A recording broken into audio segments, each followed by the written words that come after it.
गुरु प्यारी साध संगत जी, मैं विनोद जो लंदन इंग्लैंड में रहता हूँ और आवाज़ के माध्यम से आप सबसे जुड़ा हुआ हूँ। आज पूज्य मनीष साहब जी द्वारा लिखित ग्रंथ सच्चा संत या फ़कीर में फरमाए गए वचन आपकी सेवा में पेश करने जा रहा हूँ और उम्मीद करता हूँ कि सभी भाई बहन इन्हें गौर से सुने और वचनों को अपने जीवन में उतारने की कोशिश करें। सो पेश है पूज्य मनीष साहब जी के वचन और आज कल से आगे। आज पूज्य मनीष साहब जी पूज्य मस्ताना जी का एक ख़ास वचन जो एक वसीयत की हैसियत रखता है, फरमाते हैं कि एक ख़ास वचन जो एक किस्म की वसीयत है। उसमें पूज्य मस्ताना जी ने फरमाया कि कामिल फ़कीर सावन शाह के हुक्म से वो ताकत मस्ताना बलूचिस्तानी सेवाधारी जोड़े झाड़ने वाले की बाडी में है, वो उसी के हक़ में है।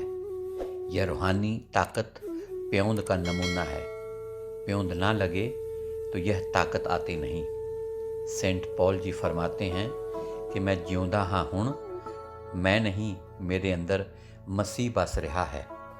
इसी खातर ये नमूना बनाया गया है कि इस बाडी का कोई हुक्म नहीं लगा है कि फलाने दिन छड़ना है। ये डर से लिखा गया है। इत्थे सैकड़ों आदमी गुरु बनना चाहते हैं। आगे ही बताया जाता है कि हर कोई पुख्ता रहे, मौज के हाथ चढ़े, अगर नहीं तो नरकों में जाएगा। कोई इतबार करे या ना करे, परम संतों के राम ने राई से पर्वत किया बुल्ले शाह, पर्वत से राई किया सतनाम सिंह। यह दोनों बाडियाँ सतगुरु की नज़र में रखी हैं और तीसरी बाडी खुफिया तौर पर है, उसका बताने का हुक्म नहीं है। यह मौका पर बताया जाएगा। उसमें हुक्म सावन शाह मस्तानी मौज बस जाएगी और ऊपर से ताकत सावन शाह के हुक्म काम करवाएगी। इस ज़रिया के बग़ैर यह ताकत नहीं जा सकती। चोला छोड़ने के 4 दिन पहले सब साधुओं को जो डेरे में मौजूद थे इकट्ठा करके लगभग 50-60 दूसरे प्रेमियों के सामने सबको ये हिदायत की कि अब सच्चा सौदा का काम ख़त्म है। बाहर की सेवा बंद है और अंदर की सेवा यानी भजन सिमरन शुरू होगा। हम सख्त मौन रखेंगे और किसी से बात नहीं करेंगे और सच्चे सौदे के किसी काम में दखल नहीं देंगे। आप सबको मैनेजर के हवाले करते हैं, उनके हुक्म में रहना। अगर मैनेजर के हुक्म में रहोगे तो सुख पाओगे, नहीं तो दुख पाओगे। अब तक तुमने जितनी सेवा की है वह भक्ति में कबूल है। अब आपको खुली छुट्टी है, जो चाहे घर जाकर शादी करवा सकता है। अगर डेरे में रहोगे तो मैनेजर के हुक्म में रहना होगा। और इससे आगे पूज्य मनीष साहब जी लिखते हैं कि पूज्य मस्ताना जी ने मुझे हिदायत की कि इन्हें प्यार से रखना, इनसे दीनता से गुजारना और भजन करवाना। पहले 1 पाव खुराक रोज़ाना शुरू करना, फिर धीरे धीरे 1 छटांक अनाज तक खुराक घटा देना। साल 6 महीने दरवाज़ा बंद रखना और खूब भजन करना।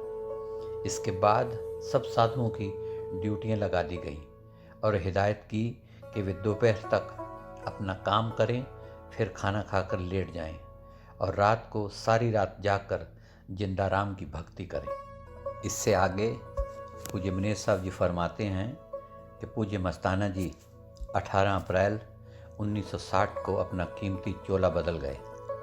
सतगुरु की मौज उसी दिन से हालात बदलने शुरू हो गए। कई पार्टियां बन गईं और तंग आकर पूज्य मनीष साहब जी को डेरा छोड़ना पड़ा। पूज्य मनीष साहब जी लिखते हैं कि मैं यह भी उनकी मौज में ही समझूंगा, क्योंकि उनके हुक्म के बिना एक पत्ता भी नहीं झूल सकता। और अक्सर ऐसी बातें हर फ़कीर के चोला बदलने के बाद होती ही रहती हैं। इसके बाद उस वक्त का एक अखबार तेज, जो कि 3 मई 1960 को छपा, उसकी नकल इस ग्रंथ में छपवाई गई। नकल अखबार तेज, तारीख 3 मई 1960। सच्चा सौदा सिरसा में सेवकों का इज्तिमा। सिरसा 2 मई। सच्चा सौदा में मस्ताना जी के 4000 सेवकों का एक इकट्ठ हुआ, जिसमें सच्चा सौदा में रहने वाले एक सेवक ने खड़े होकर तमाम हाज़रीन को बताया कि मस्ताना जी ने चोला छोड़ने से पहले 14 अप्रैल रात के 12 बजे तकरीबन 40-50 सेवकों को उठाकर सत्संग किया और उसमें फरमाया कि तुम्हारे डेरे का काम ख़त्म हो चुका है और कोई काम रह गया हो तो बताओ। अलबत्ता सिर्फ खड्डे बंद करने बाकी रह गए हैं और वह भी तुम्हारे सामने बंद करवाई देता हूँ। बाकी हर एक सेवक की जो सच्चा सौदा में रहता है ड्यूटी अलग-अलग समझा दी गई है। आप सुबह से 12 बजे तक सच्चा सौदा में काम किया करेंगे और फिर खाना खाकर कुछ देर आराम करके काम करो और रात को सारी रात जागकर मालिक का भजन करो। तुमसे 12 साल में मालिक ने जो सेवा करानी थी वह करवाई। अब तुम्हारा दिल बिल्कुल साफ हो गया है और भजन करने के लिए तैयार हो गया है। जितना जितना अभ्यास और भजन करोगी उतनी ही मालिक की रहमत तुम्हारे अंदर भर जाएगी। तुम श्वास श्वास हनुमान की तरह उस जिंदाराम को अपने अंदर प्रकट करो। आइंदा डेरे का काम मैनेजर सरदार गुरबख्श सिंह के सुपुर्द है और आप सब मैनेजर के हवाले किए गए हैं। उनके हुक्म पर काम करें। तुम्हारे अंतर में जिंदाराम है, इस जिस्म का कोई भरोसा नहीं। क्या पता इससे ज़्यादा मालिक काम कराए और या ना कराए। भूमिका। सबसे पहले डोली हुई संगत का सहारा भाग पहला नामक पुस्तक तैयार की गई, जिसमें बहुत थोड़े शब्दों में और सरल भाषा में बताया गया कि असली भक्ति क्या है, किस तरह जीव दुनिया में फंसा और उसके छुटकारा पाने का सही रास्ता क्या है, यह रास्ता कहाँ से मिलता है। सच्चा राम, सच्चा नाम, सच्चा शब्द, सच्ची धुन, सच्ची वाणी, सच्चा कीर्तन, सच्चा अमृत, सच्चा रस, सच्चा ज्ञान व सच्चा ग्रंथ किसको कहते हैं। और इससे आगे पूज्य मनीष साहब जी अपनी ज़बान मुबारक से फरमाते हैं कि डोली हुई संगत का सहारा किताब में सच्चा गुरु, सतगुरु और मुक्ति देने वाला गुरु कौन सा है, और इस विषय पर ख़ासकर प्रकाश डाला गया है, क्योंकि आजकल गुरुवाद ने लोगों की बुद्धि को भ्रष्ट कर रखा है और कौमी व मजहबी बखेड़े पैदा करके दुनिया को हैरान और परेशान कर रखा है। इसके बाद इस पुस्तक का दूसरा भाग तैयार किया गया, जिसका विषय है सच्चा धर्म। धर्म की गलत व्याख्या होने के कारण संसार में लड़ाई झगड़े इतने बढ़ गए हैं कि अब इनको वश करना बहुत कठिन हो गया है। उस पुस्तक में लगभग सभी मजहबों के आगू के उदाहरण देकर समझाया गया है कि सबका सच्चा धर्म इंसानियत ही है, जिससे दुनिया गिर रही है, और मज़हब या धर्म इंसानियत को कायम रखने के बजाय स्वयं को कायम करने का ठेकेदार बन गया है। मज़हब या धर्म असली मतलब ये था कि मालिक के साथ मिलाप हो सके, परंतु मजहबी ठेकेदारी उल्टा जीवों को मालिक से ज़्यादा दूर कर रही है। इस पुस्तक में धर्म के उन असूलों पर प्रकाश डाला गया है जो हमें मालिक की प्राप्ति में सहायक हैं और जिनके आचरण से न सिर्फ मालिक की प्राप्ति ही हो सकती है, बल्कि इंसान दुनिया में भी सुख और आराम के साथ जीवन बसर कर सकता है। असल राज व दुनियावी असूल सब मजहबों के एक ही हैं, जिनको धर्म के ठेकेदार छोड़कर बैठे हैं। इन दोनों पुस्तकों को आस्तिक और नास्तिक दोनों किस्म के लोगों ने बहुत पसंद किया है। वे कहते हैं कि इनको रब या राम और मज़हब की असलियत का अब पता चला है। अब ये डोली हुई संगत का सहारा का तीसरा भाग तैयार करके पेश कर रहा हूँ, जिसमें केवल फ़कीरी से संबंधित सब राजों को खोला गया है और एक सच्चे फ़कीर में क्या गुण होने चाहिए, उनकी सोहबत व सत्संग में क्या असर होता है, उसकी शरण में जाने से क्या क्या लाभ प्राप्त होते हैं और उसकी सहायता से जन्म मरण का चक्कर कैसे समाप्त होता है। अंत में विनती है कि पाठकगण इस पुस्तक को प्रेम और प्यार से पढ़ें और किसी सच्चे साधु या संत की तलाश करके उनसे सच्ची भक्ति का मार्ग सीखकर धर्म के असूलों पर चलते हुए अपनी ज़िंदगी को सुख व आराम से व्यतीत करें और मालिक की प्राप्ति का सच्चा सुख भी हासिल करें। जन्म साखी में श्री गुरु नानक साहब जी ने शाह सरफ नामक एक मुसलमान फ़कीर से एक सच्चे साधु या फ़कीर के लक्षणों का वर्णन किया है। इस प्रसंग इस पुस्तक में दिया गया है और विशेष रूप से पढ़ने योग्य है।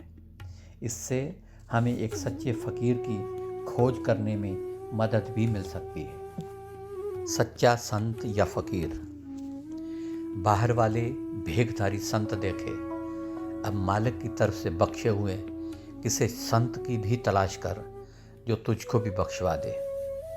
आजकल हज़ारों फ़कीर या साधु संत फिर रहे हैं या डेरे बनाए बैठे हैं, परंतु सच्चा साधु कोई बिरला ही है। बाकी सब ने पाखंड बना रखा है। हम लोग जो दिन रात मोह माया के चक्कर में फंसे पड़े हैं, पहले तो हमें इतनी फुर्सत ही कहाँ कि किसी साधु के पास जाकर एक आध घंटा सत्संग कर लें। अगर कभी थोड़ी बहुत फुर्सत मिल भी जाए तो साधु की पहचान कैसे हो कि ये साधु सच्चा है या पाखंडी। जिस तरह दुनियावी दुकानदार मीठी मीठी बातों से अपने ग्राहकों को ठग रहे हैं, उसी तरह साधुओं की भी दुकानदारियां चल रही हैं। महात्मा अबू हसन खरकानी से किसी ने पूछा कि लोगों को परमेश्वर की तरफ ले जाने का सरल रास्ता क्या है, तो उन्होंने जवाब में कहा कि लोगों को परमेश्वर की तरफ तो भले ही ले जाना, पर कहीं अपनी तरफ ना घसीटना। उस आदमी ने कहा, महात्मा, कभी ऐसा भी होता है कोई लोगों को अपनी तरफ थोड़े ही घसीटता है?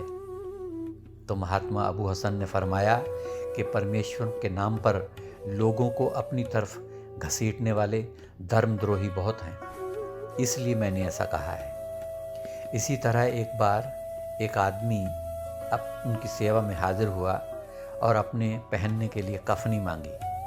तो उन्होंने उससे कहा कि पहले तुम ये बताओ कि अगर कोई आदमी औरत के कपड़े पहन ले तो क्या वह औरत बन जाता है? तो उस आदमी ने जवाब दिया कि नहीं। तो फिर पूछा कि अगर कोई औरत आदमी के कपड़े पहन ले तो क्या वह आदमी बन जाती है? तो उस आदमी ने फिर कहा नहीं जी।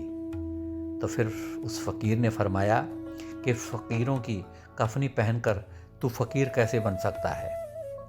ऐसे धर्मद्रोही पाखंडी साधुओं से दुनिया भरी पड़ी है, जो परमेश्वर के नाम पर दुनिया को अपनी तरफ घसीटते हैं और अपने पेट के लिए दर दर मारे फिरते हैं।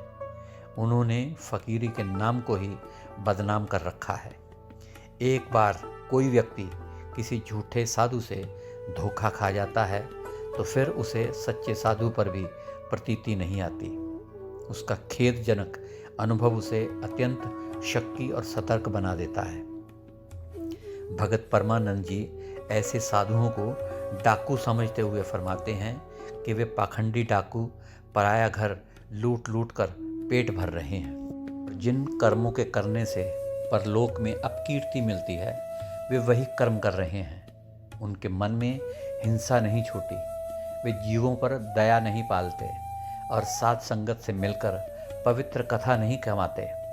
फरमाते हैं, बाट पार घर मूस बेरानो, पेट भरे अपराधी, यह परलोक जाए अपकीरत, सोए अब दिया साधी। हिंसा ताओ मन ते नहीं छूटी, जीत दया नहीं पाली, परमानंद साध संगत मिल, कथा पुनीत न चाली। आगे पूज्य मनीषा जी फरमाते हैं कि लेकिन हम हैं कि जिस किसी को रंगे कपड़े पहने देखा, गले में माला, माथे पर तिलक, हाथ में सफ़ा लोटा देखा, बस उसी पर मोहित हो गए। कबीर साहब जी फरमाते हैं कि राम खिलौना तो नहीं, इन स्वांगों से उसके वश में आ जाएगा। उनको साधु न समझो, वे तो बनारस के ठग हैं। कबीर साहब जी अपनी बानी में फरमाते हैं कि माथे तिलक हथ माला बाना, लोगन राम खिलौना जाना। फिर आगे फिर फरमाते हैं कि गली जिना जप माल्या लोटे हथ निबग, ओ हर के संतन आँखें बनारस के ठग। लेकिन संसारियों को तो ऐसे ही ठग साधुओं की ज़रूरत है। वे उनकी बातों से ही ज़्यादा खुश हैं, क्योंकि उनमें उन दोनों का लाभ है। दुनिया भजन की चोर है। कौन रात को जागकर मन से मुकाबला करे और अपनी नींद खराब करे। इधर घर बैठे बिठाए गंगा मिल गई और कामकाज की हानि भी ना हुई। उधर साधु का भी काम बन गया, उसको भी कोई दिक्कत ना हुई।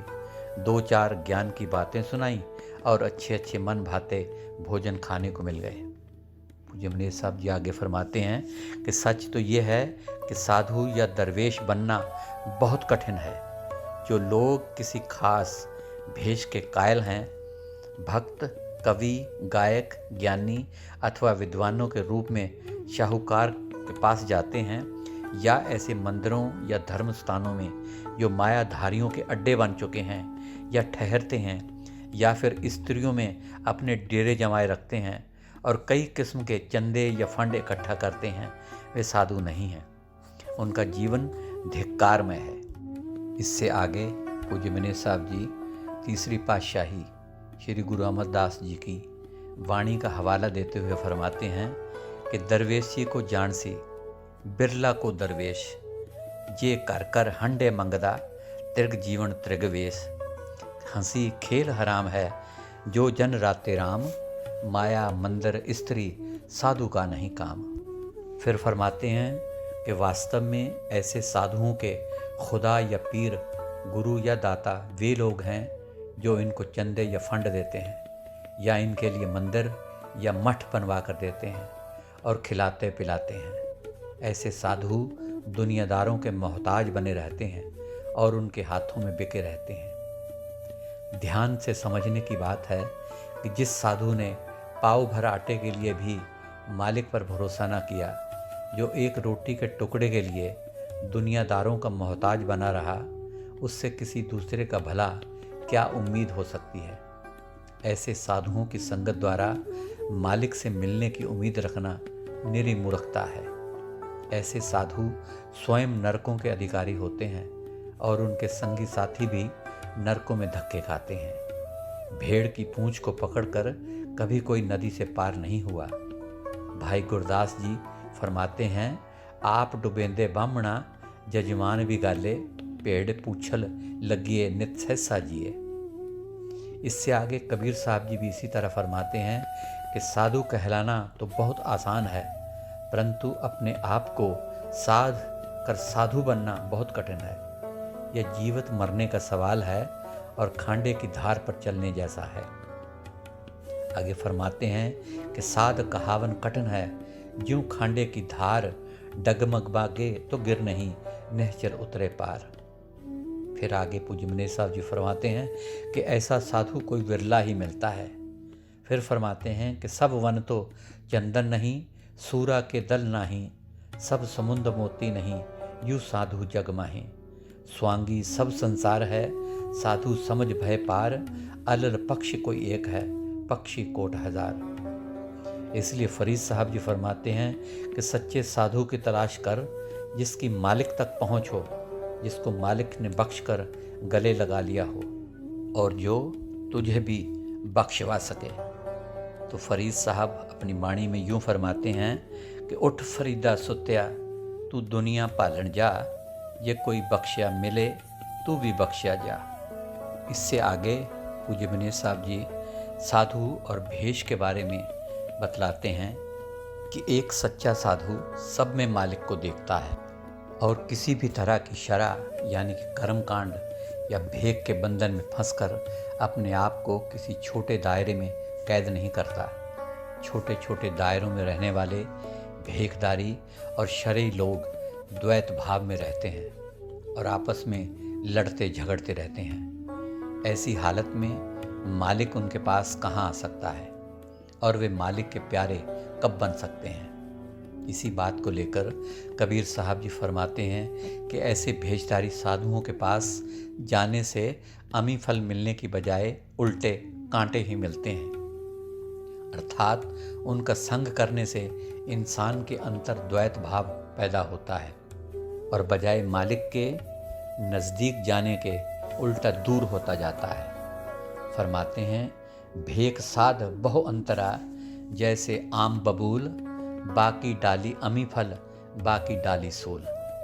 फिर आगे फरमाते हैं कि अगर कोई बाहर भेक बनाकर हाथ में माला पकड़ ले तो क्या हुआ, अंदर तो कपट और पाप भरे पड़े हैं। अगर कोई दाढ़ी व मूछ कटवा ले तो क्या हुआ, मन तो मूंडा ही नहीं गया, उसमें तो उसी तरह के विकार भरे पड़े हैं। ऐसे लोग बाहर भेक बनाकर तरह तरह के अपराध करते हैं और एक सच्चा साधु बाहर वाली पाखंडी भक्ति से दूर भागता है। वह तो अपने मन को योगी बनाने की कोशिश करता है। तो कबीर साहब फरमाते हैं कि साधु भया तो क्या हुआ, माला पहनी चार, बाहर भेक बनाया, भीतर भरी भंगार। दाढ़ी मूछ मुंडाए कर हुआ घोटम घोट, मन को क्यों नहीं मूंडिए, जा में भरी है खोट। कबीर भेख अतीत का करे अधिक अपराध, बाहर देखे साधगत, माहे बड़ा असाध। तन को जोगी सब करें, मन को करे न कोय, सहजे सब सिद्धि पाइए, जे मन जोगी होए। इससे आगे पूज्य विनय साहब जी कबीर साहब जी की बाणी का हवाला देते फरमाते हैं कि अगर नंगे पांव फिरने से योग प्राप्त होता है तो जंगलों में फिरने वाले हिरन आदि सभी जानवर मुक्ति के अधिकारी होने चाहिए। अगर आत्मा को परमात्मा का मिलन नहीं हुआ तो यह नंगे पांव फिरना और शरीर पर जानवरों की खाल पहनना किस काम का। अगर मूंड मुंडाने से मुक्ति मिलती तो भेड़ों को मिलने चाहिए, जो हर 6 माह के बाद मूंडी जाती हैं। और अगर वीर्य को रोकने से ये इशारा ब्रह्मचारियों की तरफ है, परम गति मिलती है, तो फिर मुक्ति हिजड़ों को मिलनी चाहिए। इसी बात को कबीर साहब जी अपनी वाणी में यूं फरमाते हैं, नगन फिरत जो पाइए जोग, बन का मृग मुक्त सब होग। किया नागे क्या बागे चाम, जब नहीं चीनस आत्म राम। मूंड मुंडाए जो सिद्धि पाई, मुक्ति पेड़ न गैया काई। बिंद राख जो तरिए भाई, खुसरे क्यों ना परम गति पाई। अकाल उस्तत में गुरु गोविंद सिंह जी फरमाते हैं कि यदि घोरी बनकर और गंदी मंदी वस्तुएं खाकर ही परमात्मा मिलता तो सूअर हमेशा ही गंदगी खाता है। यदि भभूत लगाने से परमात्मा के दर्शन होते हों तो हाथी और गधे हमेशा मिट्टी से सने रहते हैं। यदि शमशान में रहने से मालिक की प्राप्ति होती हो तो बिज्जू शमशान भूमि पर ही रहते हैं। अगर मठों में बसने से मालिक मिलता हो तो उल्लू सदा मठों में ही रहते हैं। अगर उदास होकर फिरने से मालिक मिलता हो तो हिरन जंगल में उदास ही फिरते रहते हैं। अगर मौन रखने से और जुबान बंद करने से मालिक मिलता हो तो वृक्ष जो सदा ही चुप्पी धारण किए रहते हैं और चुप्पी धारण किए हुए ही समाप्त हो जाते हैं, तो परमात्मा उनको मिलना चाहिए। अगर वीर्य को रोकने से मुक्ति मिलती हो तो हिजड़ों को मुक्ति का पद मिलना चाहिए। अगर मालिक नंगे पांव फिरने से मालिक मिलता हो तो बंदरों का झुंड सदा ही नंगे पांव फिरता है, उनको मिलना चाहिए। जो लोग स्त्रियों के सम्मोहन से बंधे हुए हैं और काम क्रोध लोभ मोह अहंकार में फंसे पड़े हैं तथा मालिक के सर्वव्यापी अर्थात सब जगह होने के ज्ञान से बेखबर हैं, ऐसे लोग कब भव सागर से पार होकर मुक्ति प्राप्त कर सकते हैं। इससे आगे गुरु गोविंद सिंह जी की वाणी का हवाला दिया गया है, जो इस तरह है कि खूक मलहारी गज गधा विभूतधारी, गिदू मसान बसु करत ही करत है। घूमट बासी लगे डोलत उदास मृग, तरवर सदीव मौन सदे ही मरत है। बिंद को सध्या ताहे हीज की बड़ैया हेत, बंदरा सदीव पांडु नांगे ही फिरत है। अंगना अधीन काम क्रोध में प्रवीण, एक ज्ञान के वहीन छीन कैसे के तरत है। फिर फरमाते हैं कि अगर वन में फिरने से मालिक मिलता है तो भूत सदा ही वन में फिरते रहते हैं। अगर दूधाधारी बनने से मालिक मिलता है तो सब बच्चे दूध का ही आहार करते हैं। अगर पवनहारी होने से मालिक मिलता हो तो सांप पवनहारी ही माने जाते हैं, उनको परमात्मा मिलना चाहिए। और अगर माया या धन के त्यागने और घास फूस खाने से मालिक मिलता हो तो बैल बेचारा सारा दिन कड़ी मेहनत कमाते हुए, कोई लोभ न रखते हुए और सिर्फ घास फूस पर ही गुजारा करते हैं, उनको परमात्मा मिलना चाहिए।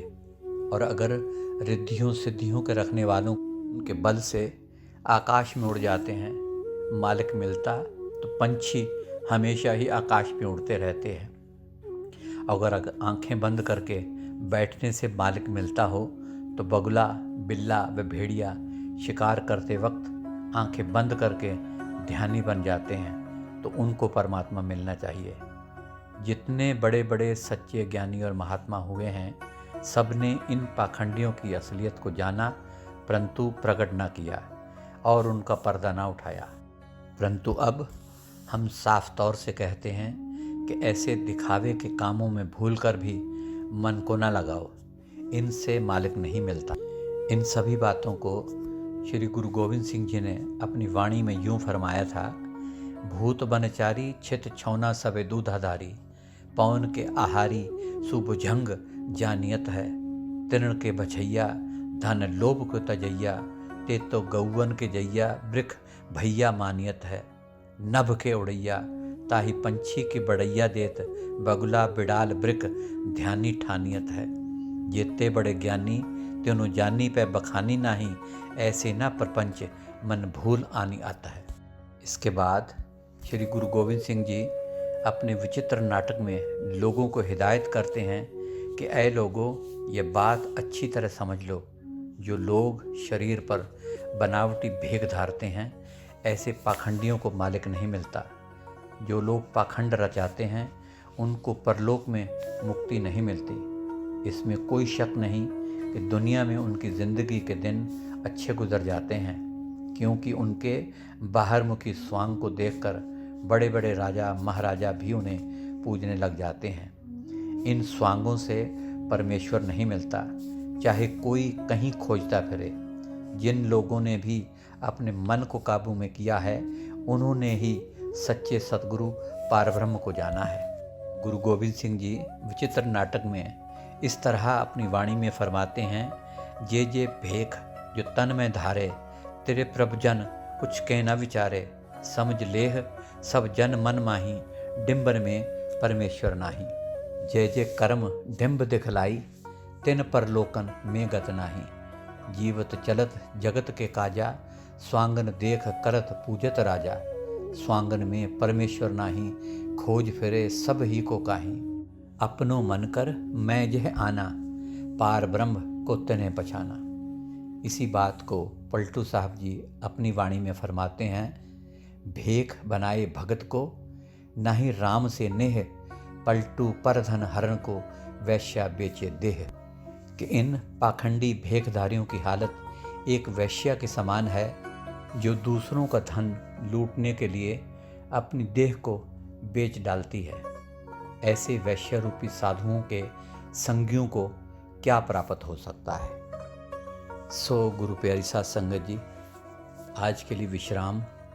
कल फिर आपकी सेवा में सच्चा संत या फ़कीर ग्रंथ में से आगे के कुछ अंश पेश करूँगा। तब तक के लिए इजाज़त दीजिए और मेरी तरफ से आप सबको प्यार भरी धन धन सतगुरु तेरा ही आसरा, हाजिर नाजिर जिंदा राम तेरा ही आसरा कबूल फरमाएं।